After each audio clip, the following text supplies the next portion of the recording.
Can we do that at the agenda item? Is that okay? Yeah, we'll wait. Ask a question.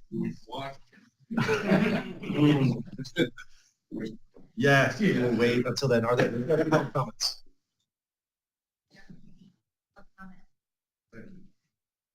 Okay, with that, we'll move to reports. I do have a report. If you didn't notice, Carlos Leon is in here. He was, yes. He is one of our new appointments. So he was appointed to the Operations Committee Vice Chair and as well as the member at large of the Steering Committee. Jamie Valencia will move from Operations Committee to Admin Committee and is appointed to the Admin Committee Vice Chair and as an alternate delegate to OCCOG. Debbie Baker, I should say, will move from Operations Committee to Admin Committee. John Withers will move from Admin Committee to Operations Committee, and Ted Bowie is appointed to the Audit Ad Hoc Committee. That's all my announcements. Mr. General Manager? I have no announcements. Very good. We'll move to consent calendar. We have item number 1, approval of minutes. Move. Second. All those in favor? Aye. Opposed? Abstentions? Okay, move to non-consent. We have items. We'll start with item 2. And for this, I'll call upon Director of Communications, Jennifer Kroll. Committee members, this is an update to our rules and procedures for the conduct of business for Orange County Sanitation District. This is a direct result of Senate Bill 707. We have the red line procedure included in the agenda report. So myself, legal counsel, and our board, Kelly Lorraine, are here to answer the question. Outside of that, I would request approval for item A and B. That's recommended. Second. This is the, actually, I did want to have, there was a first and a second. I did want to see if we could make one change, though, and it's minor, but Director Bowie had expressed interest in joining the admin committee, but because of some changes to the changes that we had made prior to this, he is unable to be on there unless someone switches, and so the recommendation would be to modify the resolution to have, instead of a requirement that the ops committee have 14 and the admin have 13, that it be switched and the admin have 14 and the ops have 13. I can't see of any other impact that this could have either now or in the future, and from talking to staff, there doesn't seem to be a reason one way or the other why ops had 14 to begin with and admin had 13. Yes. History and tradition. I stand by both. Is there anyone who wants to join me in the future? So I don't have an issue with that. I wonder though, is there a way to write this so that it reflects that at another time it could be 14, 13 the other way, right? I mean, is there a way that this could be written that basically says one has 14, one has 13, and we don't designate which? That's a great idea. That way there's some flexibility for the chair. Yeah, it's written very clearly the way it is, so we could redline it and To be more generic. make it more generic. Could they leave it open? That Say, either, like, either 9 or 10 will sit on this committee, right. and then either 9 or 10 will sit on that committee. Besides, we'll write it that way. And we can work with legal counsel to ensure that that is in compliance with everything. And Yeah. Yeah, I think that works great. We can, based on that concept, and then we can write something explicit that you can run with in the future. All right. So we had a, does anyone Need a else have? substitute motion? Yeah. You, Sorry. I could substitute that. Okay. Is there a second for the substitute motion? Yeah. Okay. All right. All those in favor? Aye. Opposed? Abstentions? All right. Thank you. Thank you. Okay, we'll move to item 3, and for this I'll call upon Assistant General Manager Lorenzo Tyner. Yes, would you like the report or the public comments? Let's have public comments. Report can go first. I have no problem with that. Report first, because I'm interested to hear what the OC-SAN has to say about it. Wasn't a very detailed report in the agenda, so I'm just curious what other things you want to say. But you're the chair, whatever you say is good. Let's do public comment because that's when it will. Sure. We'll just try to follow the procedure. You want to start? Go ahead. I read the reports. If I can ask,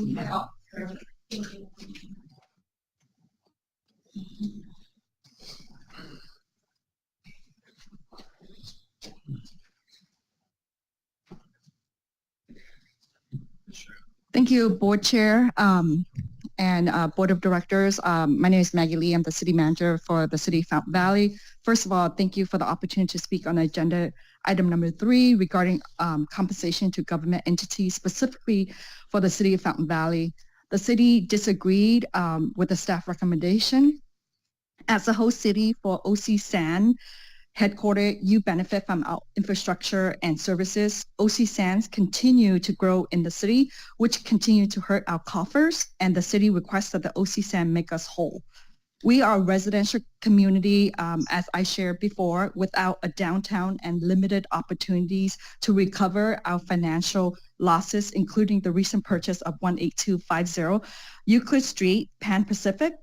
With the purchase price of $26 million, it would equal to $34,700 annually in property tax, and with a 2% annual increase via Proposition 13 over 30 years, that total $1.4 million in addition to sales tax and future development of the site as part of our crossing specific plan, which the city spent over $1 million to adopt a plan to position city for residential, commercial, mixed-use development. Pan Pacific, of course, is within our crossing specific plan. Councilmember Grandis will expand on other key points related to this item. Thank you, Maggie. Hello, everyone. Good to see everybody again. So just a couple of quick items on this. I want to make sure it's clear too, because I know there was some confusion about the $1 million we spent on the crossings area. We're not asking for reimbursement for that. We just are asking or mentioning that so you understand that we have invested heavily in this corridor. We don't have a downtown. We're not like HB with a main street and the pier and all that. We don't have the hotels and the car dealerships that many of the larger cities do. We're basically a bedroom community. And what we're asking for is not preferential treatment. We just want to be made whole. And whether that's on a yearly basis or, we say for 10 years, what would the cost be? That's really what we're looking for. And it's about equity and fairness to the residents. So the burden at being a host city, it's different than having a pump station somewhere. The large trucks that come through our city and will come through our city, eats up the roads. We've got this beautiful building that's here. We in the past with the pedestrian bridge, we've always tried to be a good partner. I know that not always easy to work with, but we've always tried to be a good partner. And with that, we're asking to be made whole. So if you were to do this and make a policy that says going forward that you will never do this, it really binds you and ties your hands in cases that you may want to do it. I think being a host city is different than other cities because the burden to us is much greater. If there's a catastrophic issue that's here, police action that's needed, fire, that comes from our city. And that's what we pay for. And we need to make sure that we fund our city appropriately for our residents so that we can provide those services to OC San in the quality way that we've done to this point. So, if you are going to make this as a policy, I would request that you make the policy except for the host city, and we do it on a case-by-case basis where there is a huge impact to the city. Again, if we were Huntington Beach or we were Tustin with car dealerships or, we just don't have that. And the impact to us is real. One thing that you mentioned in the staff report was, we were looking to put in a new fire station and, we don't have to pay OC San, I guess, for property taxes or whatever. But, that's, I think, $1,100 a year that you guys would get from the city of Fountain Valley. So, if you want to take that off, that's fine. I mean, it's not a huge impact to OC San or to the city. It's a very minor, it's not a fair comparison. Also precedence, there's not necessarily, I heard that, well, there isn't precedence. I know in the city of Brea that with the county, with the road that goes to the landfill, I believe there's some compensation there with concrete roads or other forms of compensation. And the bottom line is this: do you absolutely have to do it? Probably not. Is it the right thing to do? Yeah, it really is for our city. It's important to us. And I was looking at the your policy on the website: integrity, inclusion, honesty, and respect. We aspire to the highest degree of integrity, inclusion, honesty, and respect in our interaction with each other, our suppliers, our customers, and our community. And Fountain Valley is our community. We strive to demonstrate these values in our actions, commitments, and service. So it is one of the founding pillars of OC San, and we're asking either, make us whole. If you want to do yearly payments for 10 years, approximately 150 grand a year, that's we're out more than that. That's just basically the property tax. Or if you want to do a one-time fee, what was it, 1.5 million, that would be preferred. And quite candidly, when I was in these meetings, there was support for this from not only this board, but from the main board too. And the last thing is funding for OC San. I know we're not in closed session, so I can't talk about certain things, but I know that there was funding over and above what you guys are spending for this building for other solutions. So it's not like OC San is struggling to be able to do that. The impact is minor to OC San. It would be major to our city. So any questions or anything you want to add? I do want to add one last comment. Appreciate that, Councilmember Grandis. Just put in perspective, the sanitation district owns 12 parcels in the city of Fountain Valley with a current valuation of $128 million.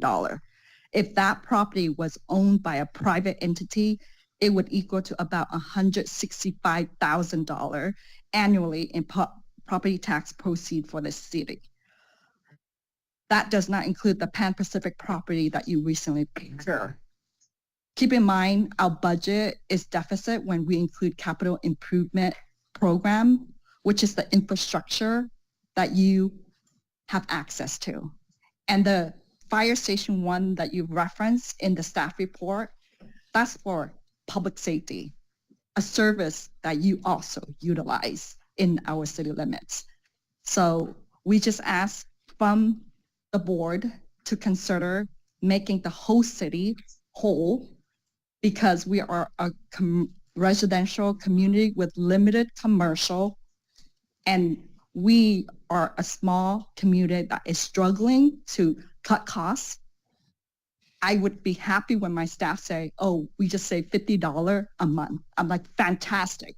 That's awesome. Kudos, that is to the level that we need to cut costs and figure ways to generate new revenue. And we continue to work on that. And we hope that the board would take that into consideration of our situation as a community. Thank you. All right, thank you for your words there. I'll pass it to Lorenzo. Thank you. At a previous board meeting during a purchase of a property process, we were tasked with working with legal counsel to determine whether or not the OC San as an entity should compensate another entity for a purchase within its jurisdiction. So working with legal counsel, we went through that and determined that the OC San should pay for any normal and customary fees and charges that have an impact or related to an impact to a city.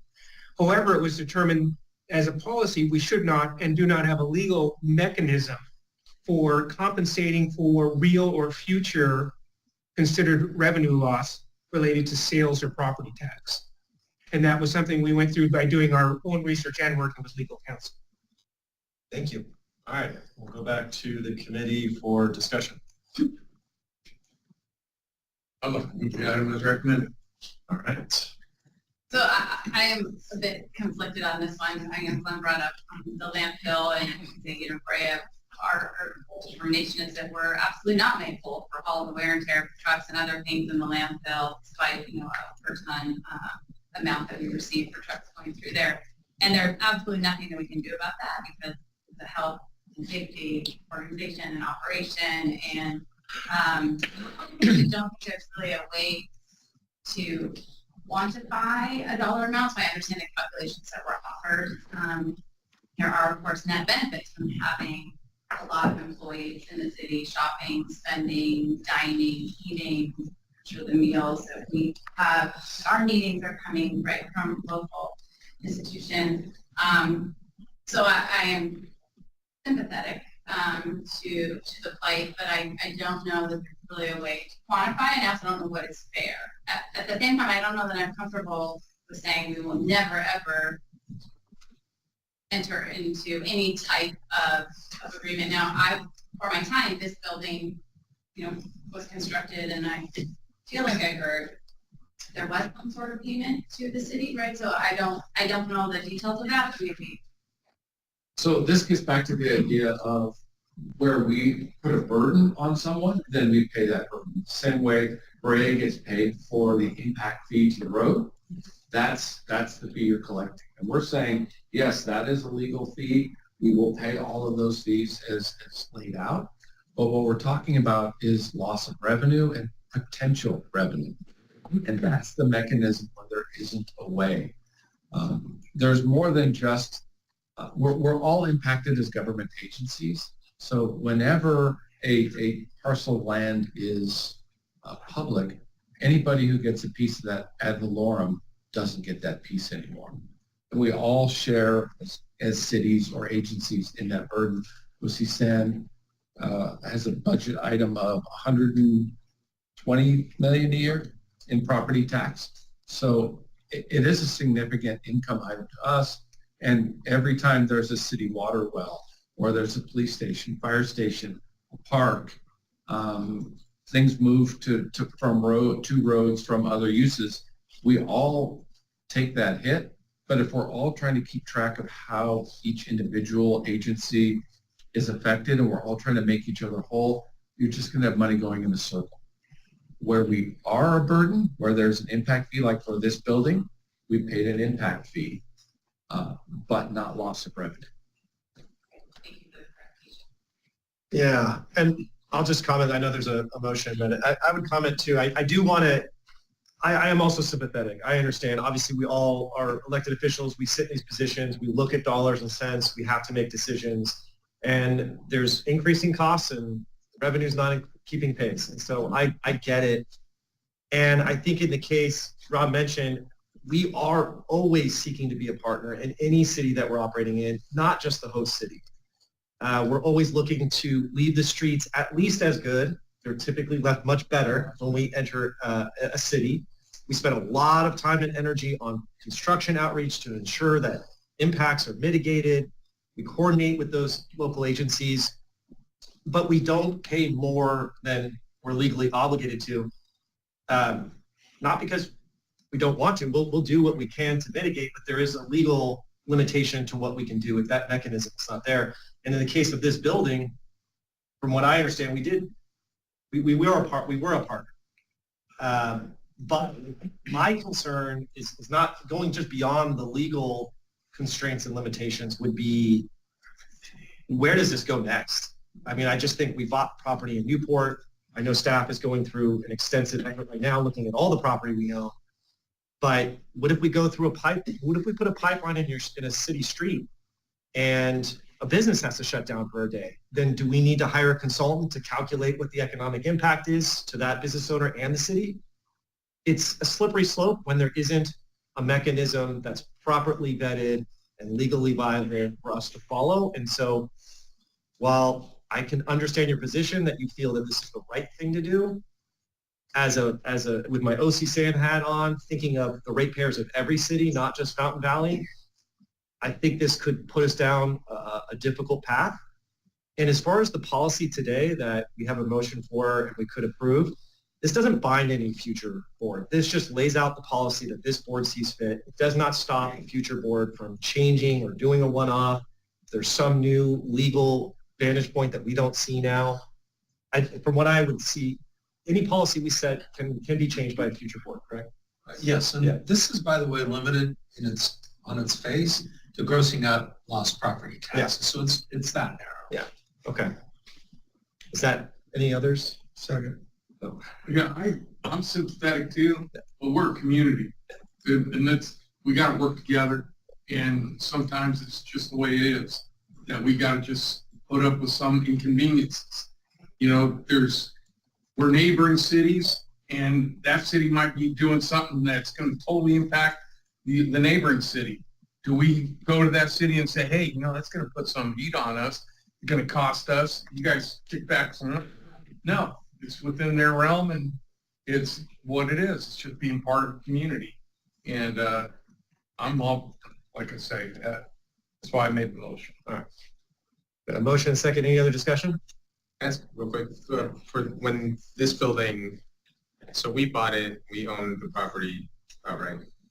Were there any special considerations or special breaks that we got from the city to be able to buy this land and build this building? We had an impact fee that was negotiated above and beyond any kind of breaks. Breaks were the opposite. Yeah. Go ahead. Any other questions, discussion? If not, I would historically, I have to note, yes, please. we're in this building. If you look at the history of it, we're in this building today because OCTA, when they decided to widen the 405 freeway, took an off-ramp that dumped right into our property. And I believe initially we were going to remodel our old headquarters building and stay where we were.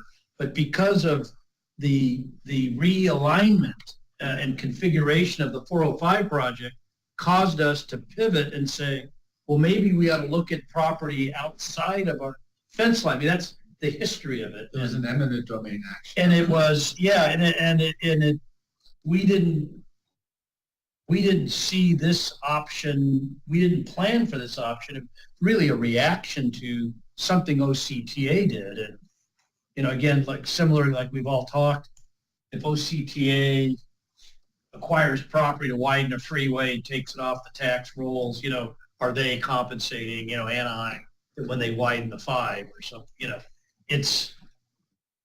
I am sympathetic to Fountain Valley because they are our host city.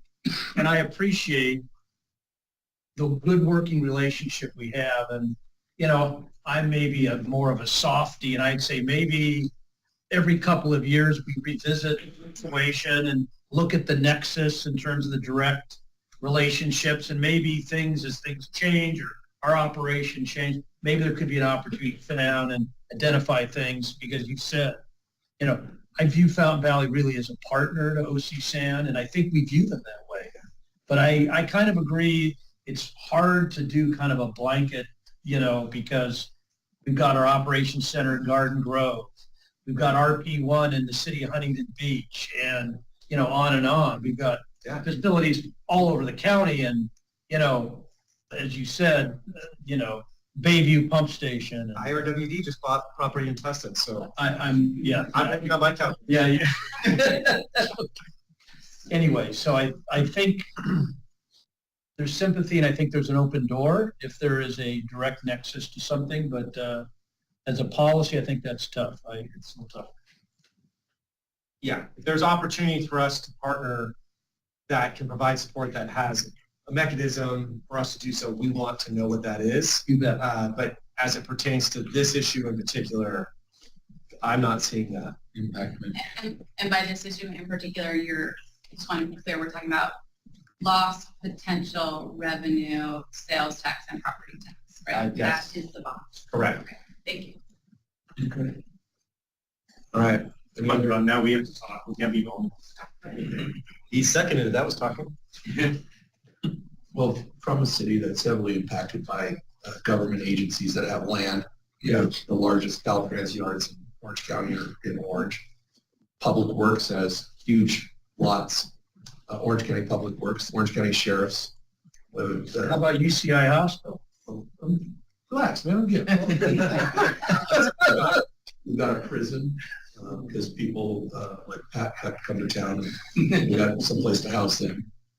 We've got multiple hospitals, so I get what you guys are saying. I understand it because we look at the same thing where we have a state mandate to build a bunch of affordable housing. We don't have the land. They've taken land from us. We don't get any type of property tax or revenue.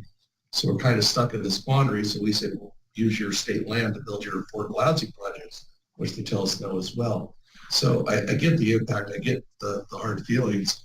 I don't see a way to pivot and maneuver to accomplish your goal. I mean, we're sitting there for the last, I've been fighting this battle with Caltrans and Orange County Public Works since 2004 when I got on the council the first time to try and extract something of we don't even get impact fees at all or road usage fees or anything. As a matter of fact, we just got slapped by a source in reference to an impact fee that we may have to refund a bunch of money. So I get the plight. I just don't see the win. So. Obligatory comment? Yeah, there you go. I'm sympathetic too. I mean, I think I mentioned before that UCI bought the Central Limit Hospital and never even said any. I mean, it's just, here you go. You just lost a significant income producing asset. But I don't think it's a good precedent for us to considering the extent. And I do think that host cities are different than other cities. The impact's larger to the host cities, but I think it'd be very difficult to figure out what potential revenue would be. It would be a pie in the sky number. I'm not comfortable with that concept in the first place. I just don't like the precedent. So I'm willing to be supportive. We can always revisit it if we need to later. All right, there's a motion and a second. Any other discussion? All those in favor? Aye. Opposed? Abstentions? All right. Thank you again for coming in. I do appreciate it, the time spent. Thank you. All right, we'll move on to item number 4. I'll call upon General Manager Rob Thompson. So the general manager's work plan is progressing nicely. We made progress on the 21 items that were laid out. These are, again, the important items, not necessarily the urgent items that happen all the time. So it's a super important list to us to make sure that we're becoming the agency we want to become instead of just fighting fires and then winding up wherever the year ends. So from our perspective, we are well on our way to meeting 20 of those 21 goals. Since the publishing of this list, my beloved SWO has experienced another delay, and this time a final heat exchanger. They've worked out all the upfront reactor issues.